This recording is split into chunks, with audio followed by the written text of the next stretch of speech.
Praise the lord.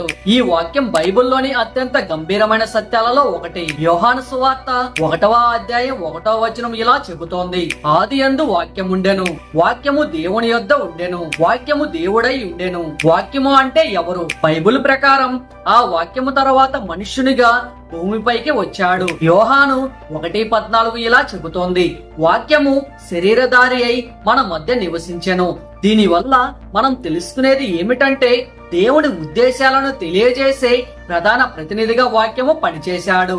ఆయన సృష్టి ప్రారంభానికి ముందే దేవునితో ఉన్నాడు. దేవుని చిత్తాన్ని వెల్లడించాడు, మనుషులకు సత్యాన్ని బోధించాడు. ఈ వాక్యం మనకి ఒక గొప్ప పాఠాన్ని నేర్పుతుంది. దేవుని గురించి తెలుసుకోవాలంటే ఆయన వాక్యాన్ని తెలుసుకోవాలి. దేవునికి దగ్గరవ్వాలంటే ఆయన చెప్పిన మాటలను వినాలి. ఈ రోజు మీ జీవితంలో దేవుని వాక్యానికి స్థానం ఇవ్వండి. అది మీకు జ్ఞానాన్ని, మార్గదర్శకత్వాన్ని మరియు ఆశను ఇస్తుంది. ఈ సందేశం మీకు నచ్చితే లైక్ చేయండి, షేర్ చేయండి. మరిన్ని బైబిల్ సత్యాల కోసం మన ఛానల్ ని సబ్స్క్రైబ్ చేయడం మర్చిపోవద్దు.